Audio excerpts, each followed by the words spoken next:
Hello, welcome to the course SJPHY1B01 Mechanics 1.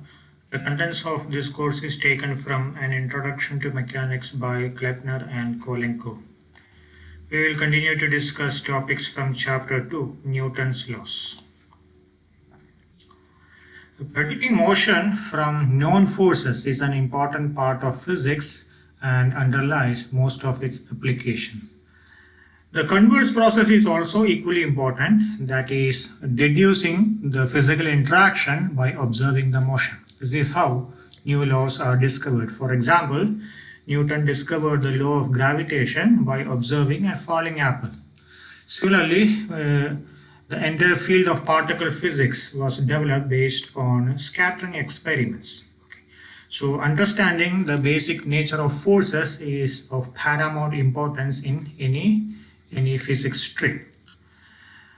And all the objects in the universe are governed by four fundamental types of forces. They are gravitational force, electromagnetic force, strong forces, and weak force. Let's discuss one by one. First, gravitational force. As you are aware, this is a long-range force. It can act over long distances, and gravitational force always attracts. Typically, in large systems, the electrical attractions and repulsions, they cancel each other, so only gravity is left. So for this reason, gravitational forces dominate the cosmic scale of our universe. For example, if you want to study the planetary motion, the only force which is acting over such a long range is going to be the gravitational force. You can disregard pretty much all other forces. Second common force is the electromagnetic force. Just like gravitational force, this is also a long range force, but its range of action is less compared to gravitational force. And they can either attract or repel depending on the sign of the charges. If you have two same type of charges, they repel, and opposite charges always attract. And the world immediately around us is dominated by these electrical forces, because when it comes to atomic scale, that is within an atom or between two neighboring atoms, the main forces you are going to encounter are the forces between the nucleus and electron, or between electron and electron. So in this atomic scale, the electromagnetic force is going to be far stronger compared to the gravitational force. On the other hand, if you take a slightly longer range, like a few meters or kilometers, then obviously gravitational force is going to be dominant. And electrical forces are responsible for the structure of atoms, molecules, and more complex forms of matter, as well as the existence of light. Light, as you all know, is an electromagnetic radiation which consists of mutually perpendicular electric and magnetic fields. Next is strong forces. They are short-range forces. The range of action is limited to very small distance, like 10 to the power 15 meter, which becomes negligible even at atomic distances. Typically, in a solid-state material, the distance between two neighboring atoms is around 1 angstrom, 10 to the power minus 10 meter. So even in these atomic scales, the strong forces are very, very weak, because their range of action is very small. And typically, they are stronger than other forces like electromagnetic force at nuclear distances. So usually you can see the effect of strong forces within the nucleus. So you can say this is the glue that binds the atomic nucleus. But outside the nucleus, the effect of strong forces is very, very minimal. The last type of force is the weak force. Once again, this is a short range force. Its range of action is around 10 to the power minus 15 meter. And compared to all the other three forces, this is the weakest, as the name suggests. And it mediates the creation and destruction of a particle known as neutrinos. So neutrinos are particles with no mass and no charge, but they are essential to the fundamental understanding of matter.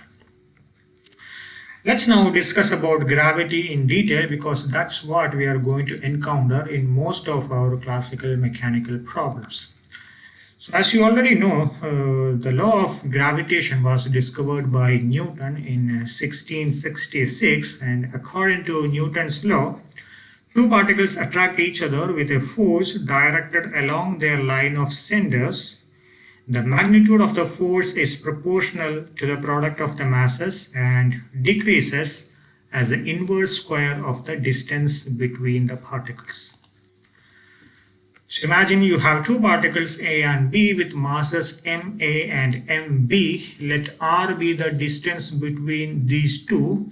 So if I call FB as the force exerted by particle A on particle B, then according to the law of gravitation, the magnitude of the force is going to be proportional to product of the masses MA into MB, and it is inversely proportional to square of the distance. So FB is proportional to 1 over R square.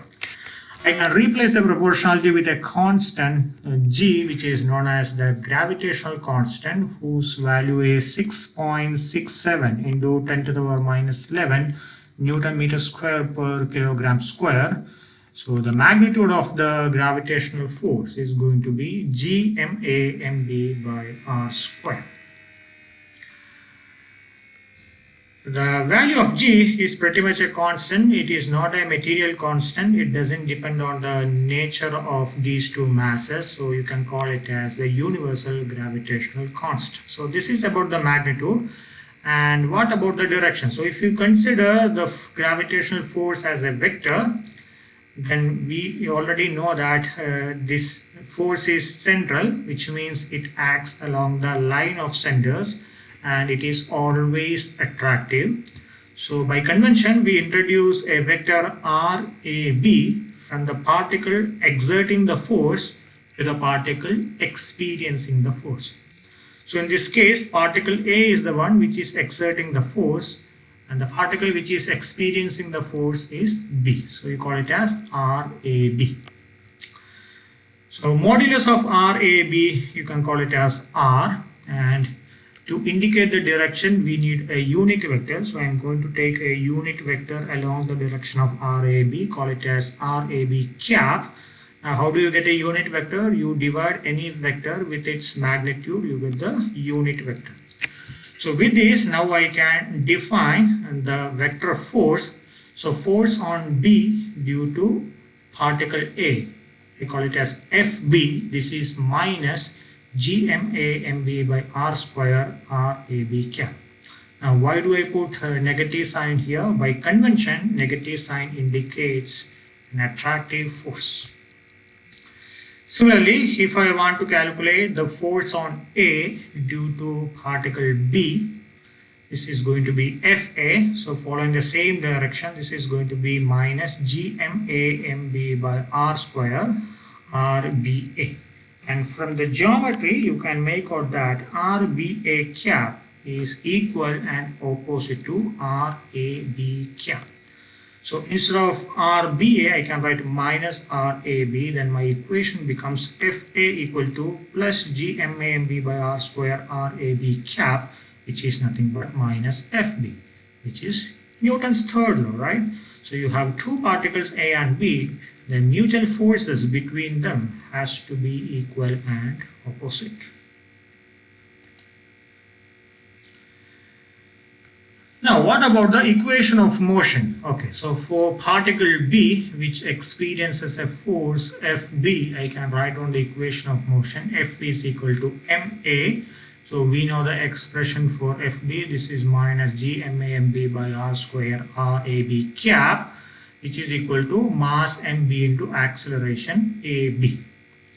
So MB is common. When I cancel that, I get AB, acceleration of particle B, equal to minus GMA by R square RAB cap. What is the important inference from this equation? We are talking about particle B, but in the expression for its acceleration, the mass of the particle is missing, right? In other words, Acceleration of a particle under gravity is independent of its mass. It doesn't depend on mass of the particle. It depends only on the mass of the particle which exerts the force, not the mass of the particle which experiences the force. That's why if you consider all the gravitational interaction on the surface of Earth, so here Earth is the one which is exerting the force on an object, right? So the acceleration due to gravity doesn't depend on mass of an object. That's why if you drop a heavy particle and a light particle, for example an elephant and a coin, they both come down with the same velocity, same acceleration, and the flight takes the same time because it is independent of the mass. It depends on the mass of the Earth alone. You may wonder, if you drop a coin and a feather, obviously the coin is going to come down first, the feather will take more time. What's that? So when we derive this equation, we consider only the gravitational force. On the other hand, in the case of a very light object like a feather, there are other forces coming into picture like the air resistance or air drag. So if you take a feather and a coin into a chamber which is completely vacuum, there is no air in it. And if you drop them simultaneously, you will find that both of them come down together because in vacuum, there is no air resistance, there is no air drag, and the only force these two objects are going to experience is the gravitational force, and gravitational force doesn't depend on the mass of the object. Talking about mass, there are two types of masses. One is known as the inertial mass, which we are very familiar with from the Newton's laws. So this is the mass of the body measured by the property of inertia. It measures the ability of a body to resist the acceleration produced in it by an applied force. So from Newton's second law, we know that F is equal to ma, or m, inertial mass, is F by a. So if I need to put in more force to develop a certain acceleration in a body, it means that the mass of the body, the inertial mass of the body, is higher. And the second type of mass is the gravitational mass, which is measured by the gravitational force of attraction between the masses. So usually we measure it with respect to Earth. So it is a measure of gravitational force of attraction between an object and Earth. In other words, it measures the strength of gravitational interaction. So we know that gravitational force F equal to gme m by r square, where m is the mass of Earth, small m is the mass of the object, which is the gravitational mass. So I can define gravitational mass m as Fr square divided by gme. Now the question is, just like Newton's laws of motion, the law of gravitation also applies only to particle. Then how can we find the gravitational force on a particle due to an extended body like the Earth? Luckily, gravitational force obeys the law of superposition, which states that the force due to a collection of particles is the vector sum of the forces exerted by the particles individually. So this allows us to mentally divide an extended body into a collection of small elements, and each of these elements can be approximated as a particle. So by using this principle, if you want to calculate the force between a point mass of mass m and a uniform thin spherical shell of capital M with radius r, now what you can do is you can approximate this spherical shell to be a point mass which is situated at the center. So it's as though the entire mass of the spherical shell is concentrated at a single point. Now you can call the distance between this central point and the particle outside as r. Now you can apply the gravitational law. So you get the force F is equal to minus gmm by r square r cap for r greater than capital R, separation greater than the radius of the shell, and F is equal to 0 for r less than the radius r. I'm not going into the details of this derivation, which is beyond the scope of this lecture. What is important for us is the inference from these results. Okay. So as I said, if the particle lies outside the shell, then the force is the same as if all the mass of the shell were concentrated at its center. So even though we have an extended body, a large body, we can approximate it to a point mass and do our calculation using this point mass. Now, why do I say that inside the shell the force is zero? So imagine that you have two small elements marked out by a conical surface with its apex at M. So you have two mass elements. These two cones are two different mass elements. And the amount of mass in each element is proportional to the surface area. More area, more mass inside the cone, right? As you know, the area increases as square of the distance, right? In the case of a square, area is square of the side.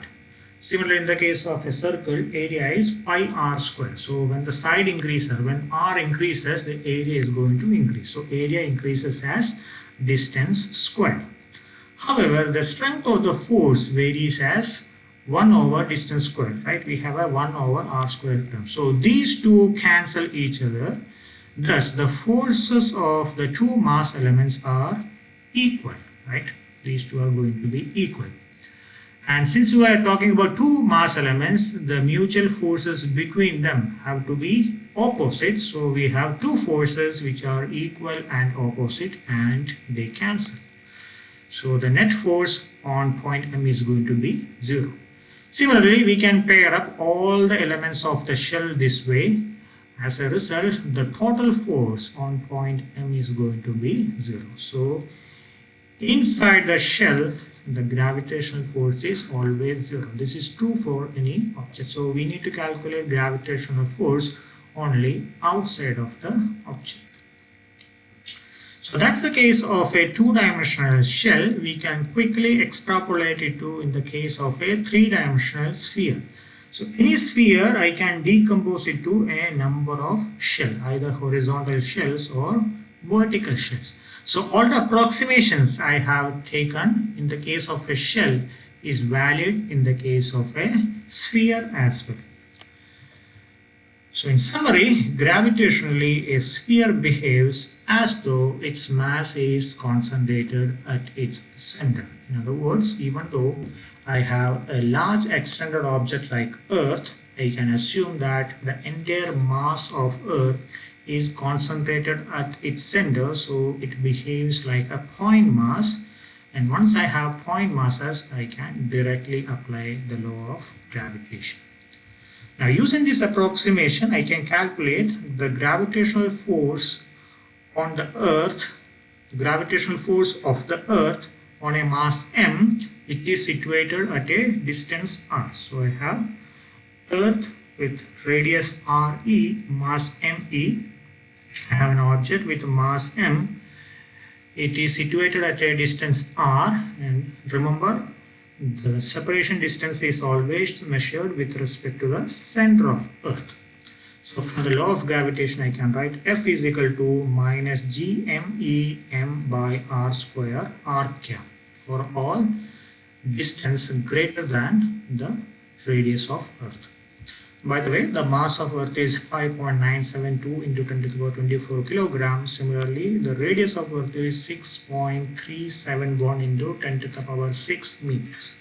So this is for an object which lies outside the Earth. What about an object which is on the surface? On the surface, the separation distance is nothing but the radius of Earth. So I can write F is equal to minus gmem by re square r cap. And what about the acceleration due to gravity? I call it as g.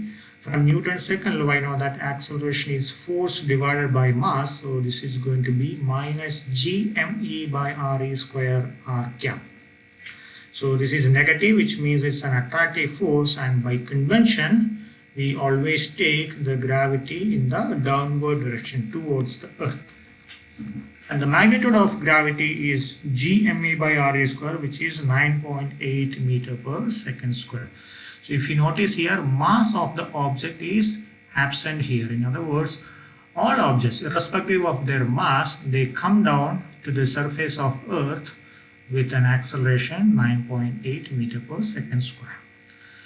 And g is not an absolute constant. Its value varies slightly due to the following factors. One is the rotation of Earth. So g increases by about 5 parts per thousand if you move from equator to the poles.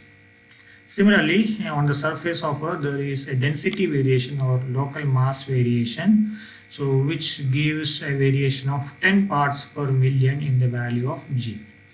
Another important factor is the altitude.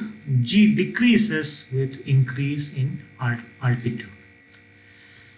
So we can calculate what is the dependence of G on altitude. So if you take a general separation distance R, then from this expression I can write G equal to Gma by R square. So clearly this is a function of distance or altitude R, right? Now, what is delta gr? Change in gravity. This is going to be dg by dr into delta r. So basically this delta and this delta cancel. So I have delta g or dg on either side. So this is g. What is dg by dr? Minus 2gme by r cube multiplied by delta r. And gme by r square is small g, so this is going to be minus 2g by r into delta r, or the fractional change in g with altitude, delta g by g. This is going to be minus 2 delta r by r.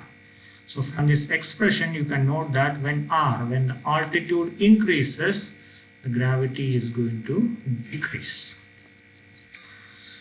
Now you can do homework. You can compare your heights measured at the sea level as well as on the top of the mountain. Will these two heights be the same, or will they be different? That's a question. If they are different, what's the reason? So always remember, gravity is pushing you towards the floor, right? That's what gravity does. So on your spine there are vertebrae. So the gravity tries to squeeze those vertebrae.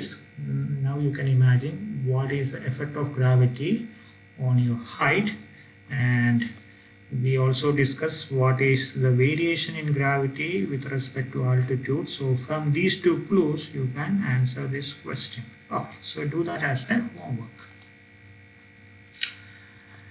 What is the effect of the immediate effect of gravity on you? You are going to feel a weight. Weight is nothing but the measure of gravitational force exerted on an object by the Earth. So at the surface of Earth, the weight of a mass m is W is minus Gmem by Re square R cap. So this is going to be a downward force towards the Earth. And if you substitute for this factor minus Gme by Re square as small g, then weight is going to be small m into g.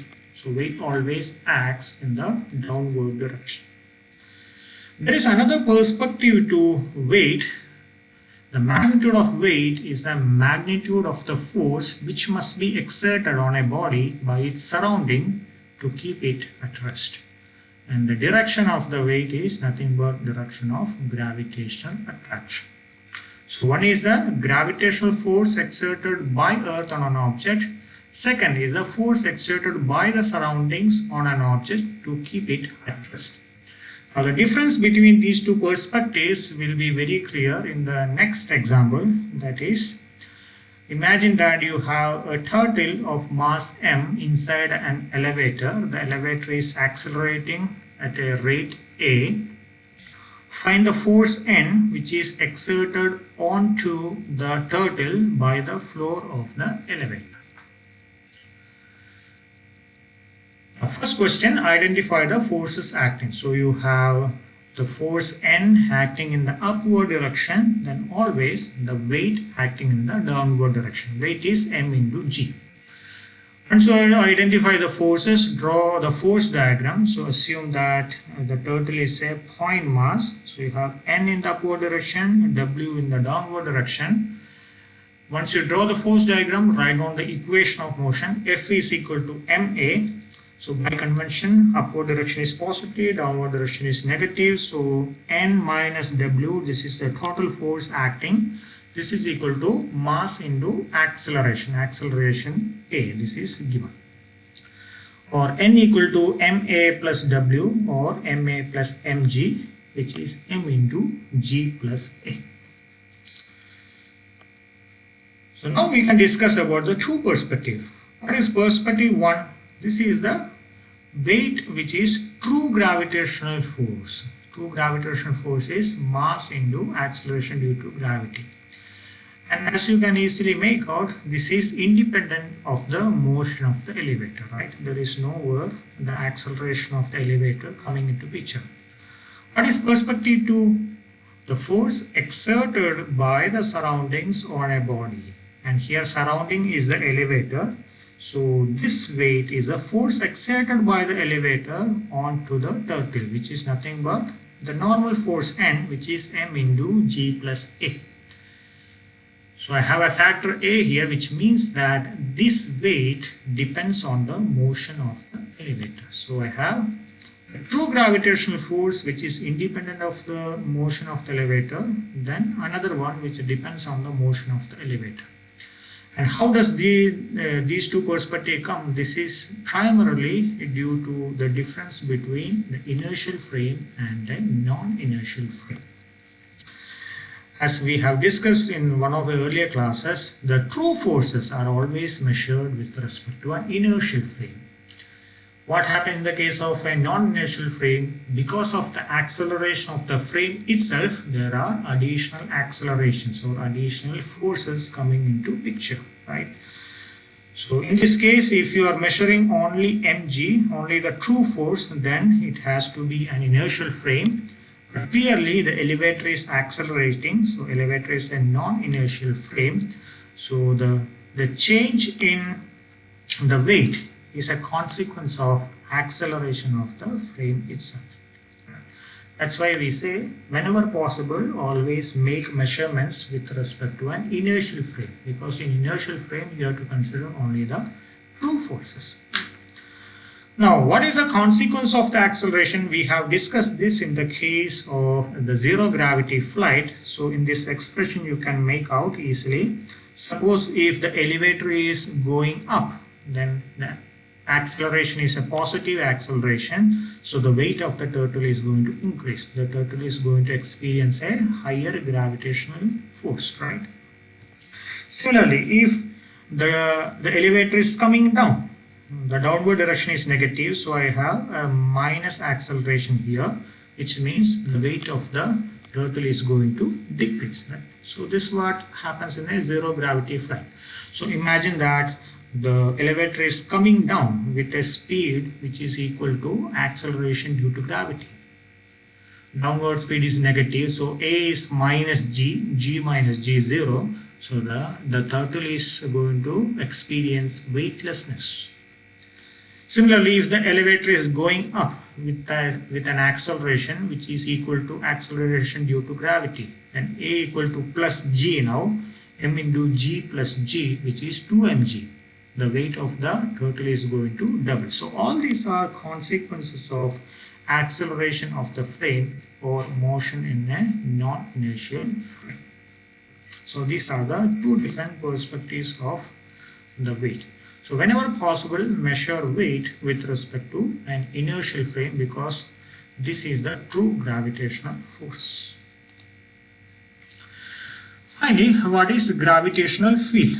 The gravitational force on particle B due to particle A, we have defined this as Fb equal to minus GMAMB by R square RAB cap. Now if you divide Fb with MB, this is called gravitational field due to the object MA. So I call gravitational field as GA. So GA equal to FB by MB, which is minus GMA by R square RAB cap. So the gravitational field is independent of the object which is experiencing the force. It depends only on the object which exerts the force. Right? So in general, if the gravitational field at a point in space is g, then the gravitational force on a mass m at that point is m into g. So F is equal to m into g, or g equal to F by m. We know that F by m is acceleration. So unit of gravitational field is same as that of acceleration, meter per second square.